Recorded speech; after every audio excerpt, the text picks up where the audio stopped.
Timeline, 5000 ans d'histoire, Richard Fremder. Bonjour à tous, je vais, en guise d'introduction de ce dernier épisode, reprendre les chiffres que j'ai donnés dans le tout premier. Les deux puissances nucléaires majeures possèdent à elles seules 11 805 bombes sur un total de 13 000 pour l'ensemble du monde. Donc vous avez les États-Unis, évidemment, donc la Russie. Après arrive la Chine en troisième position, 350 bombes. La France, 300. J'avais dit 290 dans la première, il semblerait que ce soit 300 aujourd'hui. Le Royaume-Uni, 225, le Pakistan, 165, l'Inde, 156, Israël, 90 et la Corée du Nord, autant que nous le sachions, entre 30 et 40. 9 pays sur 165. On peut vraiment parler d'un club très fermé. Le parc nucléaire français aujourd'hui est le deuxième plus important au monde en puissance, derrière les États-Unis. Sachez qu'au moment où j'enregistre et où vous écouterez l'émission, quelque part, tapis dans l'océan, navigue l'un des 4 sous-marins nucléaires lanceurs d'engins français. Ils ont pour nom, ces 4 sous-marins, le Triomphant, le Téméraire, le Vigilant et le Terrible. Ce type de submersible est long de 140 mètres. Il possède un double équipage de 110 marins, dont la capacité maximum de plongée est secret défense. En tout cas, chaque sous-marin est capable de réaliser des frappes de très très longue portée. Il dispose de 16 missiles nucléaires balistiques emportant jusqu'à 6 têtes nucléaires chacun. Un missile M51, qui est utilisé par ces sous-marins, est ce qu'on appelle un missile intercontinental, d'une hauteur de 12 mètres, d'un poids maximum de 56 tonnes, pouvant contenir 6 à 10 têtes nucléaires dont la portée est de 8000 km. Depuis que la France a renoncé aux missiles sol-sol dans les années 90, l'arsenal nucléaire français se décline en 2 composantes. La force océanique, dont je viens de vous parler, dirigée par la marine, et la force aérienne, dirigée évidemment par l'armée de l'air.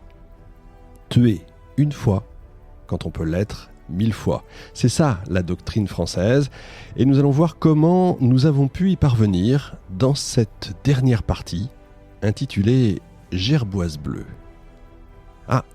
Information de toute dernière minute qui concerne évidemment notre sujet. Alors je me préparais vraiment à enregistrer cette émission.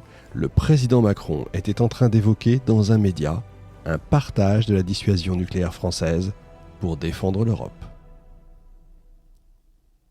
C'est à l'automne 1954 donc qu'ont été mises en place les premières structures d'action. Le Conseil national de défense a été consacré à la guerre atomique. Et tout va se faire dans l'ombre. Mendes France va signer un décret secret instituant une commission supérieure des applications militaires de l'énergie atomique, le CSAMEA, on aime bien les acronymes, et va créer au sein même de cette même commission un comité des explosifs nucléaires rattaché au CEA.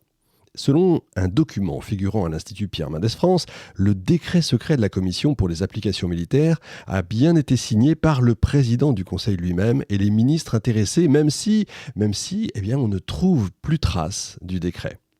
Alors, la décision finale allait-elle enfin être prise ? Et finalement, cette émission qui devrait durer 1 heure ne va durer que 5 minutes.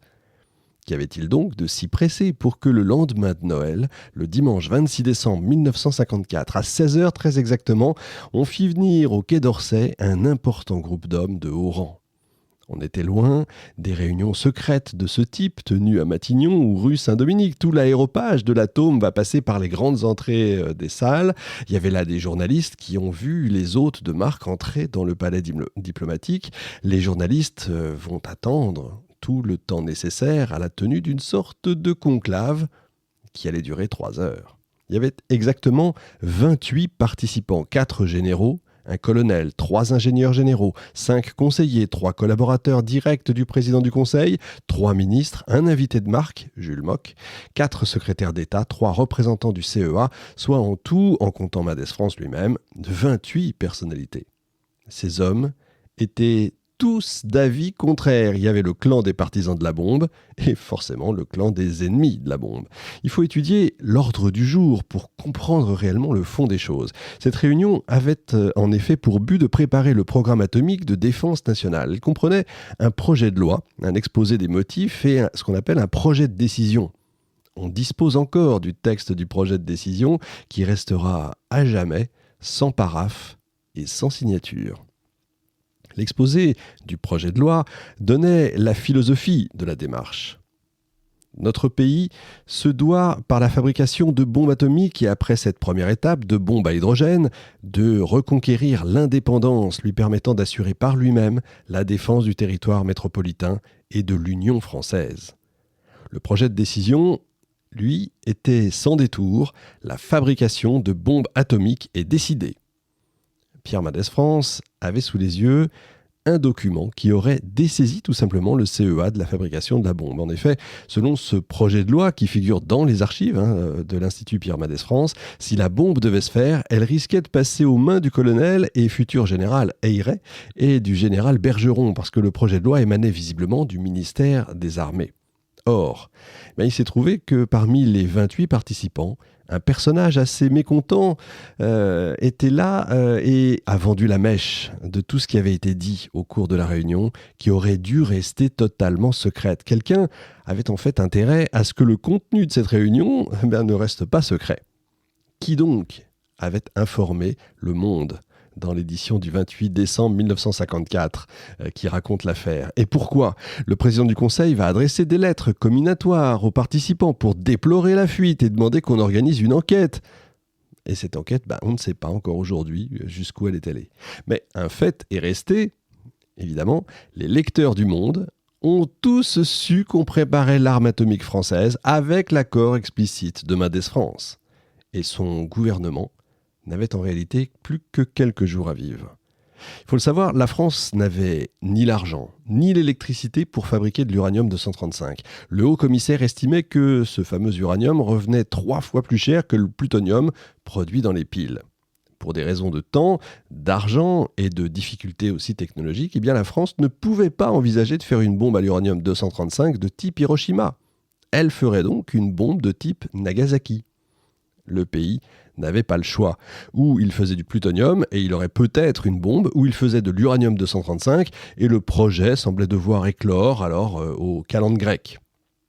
Mais à peine le choix du plutonium a-t-il été arrêté qu'une rumeur s'est mise à courir dans les sphères militaires. Cette rumeur signifiait, en clair, que la France n'aurait jamais de bombe puisqu'elle avait décidé de faire du plutonium. Une affirmation parfaitement incongrue de l'impropriété du plutonium répandue par les militaires. De deux choses l'une, soit l'information sur l'impropriété du plutonium était sincère, et elle montrait là une ignorance de la physique, soit elle était factice, et elle était une entreprise tactique en vue tout simplement de déstabiliser le CEA. Bonjour l'ambiance. Il est patent que les rivalités de service qui opposaient les armées et le CEA vont toucher à ce moment-là au paroxysme en 1954. Et on le comprend aujourd'hui. La fuite qui avait filtré de la réunion secrète était finalement attribuable aux militaires. On ne sait pas qui précisément, mais on s'en doute.